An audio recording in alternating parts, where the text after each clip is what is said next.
जय माताजी मित्रों, मारी चेनल ममतानी रसोईमां तमारुं स्वागत है। मित्रों, आज आपणे बनावशुं 100 गुणोथी पण भरपूर एवा मेथीना दाणानो मुखवास। तो नानाथी मोटा दरेकने भावे तेवो मुखवास आपणे तैयार करीशुं। तो तेना माटे मैं अत्यारे 1 वाटकी भरी अने मेथीना आ रीते सूका दाणा लीधा छे। तो हवे आपणे एक बाउल लई लईशुं અને મોટા બાઉલની અંદર આ દાણાને લઈ લઈશું। તો આ મેથીનો મુખવાસ ડાયાબિટીસમાં જેને વજન ઘટાડવું હોય તેના માટે ખૂબ જ ઉપયોગી છે અને સાથે સાથે જે વાયુના લીધે થતા સાંધાના દુખાવામાં પણ ખૂબ જ ફાયદો કરે છે। તો આપણે આ મેથીના દાણાને પહેલાં તો 2 પાણીથી સારી રીતે ધોઈ લઈશું। मेथी ने मैं 2 पाणी सारी रीते धोई लीधी है। तो आपणे आ मेथी जे दाळ शाकना उपयोग में लेता होईए ते ज मेथी आपणे लीधी है। तो बिल्कुल कड़वाश वगर नाना मोटा दरेक खाई सके तेवो आपणो आ मुखवास बनीने तैयार थाय छे। तो हवे आपणे आ मेथीनी अंदर 1 इंच जेटलुं पाणी रेड़ी अने आने आपणे 4 થી 5 कलाक माटे पलाळीने राखीशुं। अने मेथी ने पलाळे 5-1 कलाक जेटलो समय थई गयो छे ने आपणे जोईए तो मेथी एकदम सरस पोची थई गई छे। तो हवे आपणे आ मेथीनुं पाणी काढी लईशुं। तो तेना माटे आ रीते एक मोटुं बाउल लई लईशुं अने तेना उपर काणावाળી चाळणी लई लईशुं अने आपणे मेथीने आ रीते उपर लई लईशुं। हवे आपणे एकवार ठंडा पाणीथी फरी आ मेथीने धोई लईशुं जेथी मेथीनी अंदर जे पण चीकाश हशे ते નીકળી जशे અને આપણો મુખવાસ एकदम सरस छूटो छूटो तैयार थशे। तो आ रीते एकवार हाथथी कसीने धोई लईशुं। हवे एकाद मिनिट आपणे आ रीते ज मेथीने राखीशुं जेथी अंदर जेटलुं पण पाणी हशे ते सारी रीते નીતરી जशे। 1 मिनिट पछी आपणे जोईए तो मेथी आपणी थोड़ी कोरी थई गई छे। आ रीते पाणी अंदरथी बधुं ज નીતરી गयुं छे। तो हवे आपणे तेने लई लईशुं। तो आपणे आ जे पाणी वध्युं छे तो घरमां कोई डायाबिटीस पेशન્ટ होय तो तेने पीवा माटे पण आपी सकीए छीए अथवा तो तेने आपणे वाळ धोवाना उपयोगमां लई सकीए छीए। वाळ धोवाथी आपणा वाळ एकदम सरस सिल्की अने शाइनिंगवाळा बने छे। तो हवे आपणे मेथीने एक प्लेटनी अंदर लई लईशुं। मेथीने आपणे प्लेटमां लई लीधी छे। तो हवे आनी अंदर आपणे थोड़ा मसाला करी लईशुं। तो अत्यारे 1 चमची आपणे मीठुं लईशुं, साथे आपणे अर्धी नानी चमची हळदर लईशुं, साथे मैं अत्यारे 1 चमची चाट मसालो लीधो छे। आनाथी आपणा आ मुखवासनो टेस्ट खूब ज सारो आवे छे अने कड़वाश बिल्कुल लागती नथी। साथे आपणे 1 લીંબુનો रस अंदर उमेरीशुं। तो લીંબુનો रस उमेरवाथी मुखवासनो स्वाद पण सरस आवशे अने तेनी कड़वाश बिल्कुल नहीं रहे।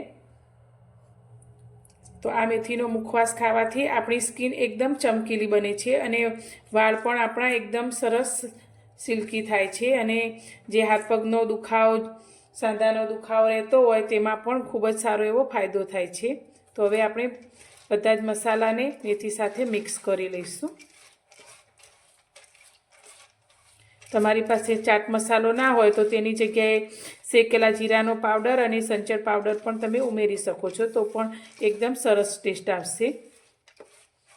બધું જ મિક્સ કર્યા પછી હવે આપણે આ મેથીને આ રીતે થાળીમાં ફેલાવી લઈશું અને આ મેથીને આપણે લગભગ 5 થી 6 કલાક ફરી આ રીતે તેને खुली राखीशुं। આપણે આ મેથીને તડકામાં બિલકુલ નથી સૂકવવાની પણ આની અંદર રહેલું મોઇસ્ચરનો ભાગ દૂર થઈ જાય ત્યાં સુધી આપણે તેને આ રીતે ખુલ્લી જ રાખવાની છે। मेथी ने आपणे पलाळीने हवामां 5 થી 6 कलाक माटे सूकवी लीधी छे। तो आपणे जोईए तो आ रीते एकदम ड्राय आपणी मेथी थई गई छे। तो तेनो दाणो हजू पण आ रीते पोचो ज छे। तो आपणे तोड़ीए तो ते सारी रीते तूटी जाय छे। तो आपणे तेने एकदम कड़क सूकववानी नथी पण थोड़ी आपणे आ रीते ड्राय थाय ते रीते सूकववानी छे। तो हवे आपणे आ मेथीने शेकीशुं। गैस पर आपणे एक जाडा तळियावाળી कढ़ाईने गरम करवा मूकी दीधी छे। तो तेनी अंदर आपणे अर्धी चमची जेटलुं घी उमेरीशुं। आ रीते थोड़ुं घी उमेरीने मेथी शेकवाथी मेथीनी शाइनिंग पण सारी आवशे अने आपणे जे पाछळथी 2 मसाला उमेरीशुं ते पण मेथीनी साथे सारी रीते भળી जशे। तो आपणुं घी गरम थाय एटले आपणे जे मेथी लीधी छे तेने आपणे कढ़ाईनी अंदर लई लईशुं।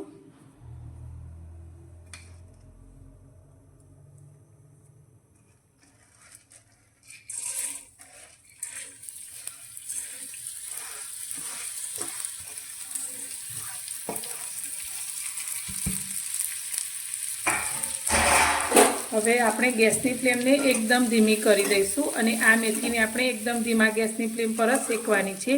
જેથી તે અંદર સુધી સારી રીતે શેકાઈ જાય અને આ મુખવાસ આપણો લાંબા સમય સુધી સારો રહે. તો આપણે બધા જ જાણીએ છીએ કે મેથીમાં 100 કરતાં પણ વધુ ગુણો રહેલા છે. તો ઘણી બધી બીમારીઓમાં આપણને ખૂબ જ ફાયદો કરે છે આ મેથીના દાણા. તો આપણે કોઈના કોઈ રીતે આ મેથીના દાણાનો ઉપયોગ કરવો જ જોઈએ. તો પણ આ રીતે આપણે જો મુખવાસ બનાવીશું તો આ મુખવાસ બધાને ખૂબ જ ભાવશે અને બાળકો પણ આ મુખવાસને ખાઈ શકશે. એટલો આપણો આ સ્વાદિષ્ટ મુખવાસ બનશે.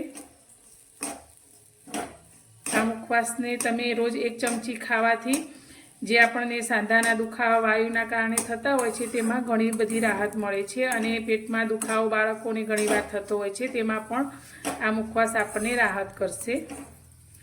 તો આ રીતે આપણે આ મુખવાસને જ્યાં સુધી થોડોક ડ્રાય ન થાય ત્યાં સુધી તેને શેકીશું.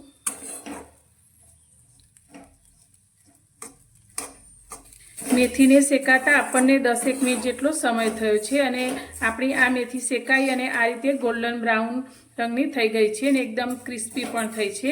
તો હવે આપણે આ મેથીની અંદર 2 મસાલા ઉમેરીશું જેથી મેથીની અંદર થોડો પણ કડવાશનો ભાગ હશે તે પણ આપણો દૂર થઈ જશે. તો તેના માટે મેં અત્યારે મસાલાની અંદર આમચૂર પાવડર લીધો છે, 1 ચમચી તે અંદર લઈશું અને સાથે આપણે 1 ચમચી સંચળ પાવડર લઈશું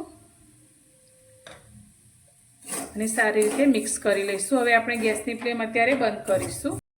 મસાલાને આપણે જ્યારે મેથી ગરમ હોય ત્યારે જ અંદર મિક્સ કરી દેવાના છે. તો મસાલા આપણા સારી રીતે મેથીની અંદર આ રીતે કવર થઈ ગયા છે, તમે જોઈ શકો છો. તો આપણે મેથી શેકતી વખતે અંદર ઘી એડ કરેલું, જેના કારણે મસાલા સારી રીતે મેથી સાથે આ રીતે કોટ થઈ ગયા છે. મુખવાસને આપણે એક બીજી પ્લેટની અંદર કાઢી લઈશું અને થોડીવાર માટે ઠંડો થવા દઈશું. તો મિત્રો તૈયાર છે આપણો આ મેથીનો મુખવાસ, એકદમ સ્વાદિષ્ટ. તો તમને મારી આ મુખવાસ બનાવવાની રીત કેવી લાગી? જો પસંદ આવી હોય તો વિડીયોને લાઇક કરજો, શેર કરજો અને મારી ચેનલ પર નવા છો તો ચેનલને સબસ્ક્રાઈબ કરવાનું બિલકુલ ભૂલતા નહીં અને કોમેન્ટમાં જરૂરથી જણાવજો કે તમને મારી આ રીત કેવી લાગી. તો ફરી મળીશું એક નવી જ રેસીપી સાથે નવા વિડીયોમાં.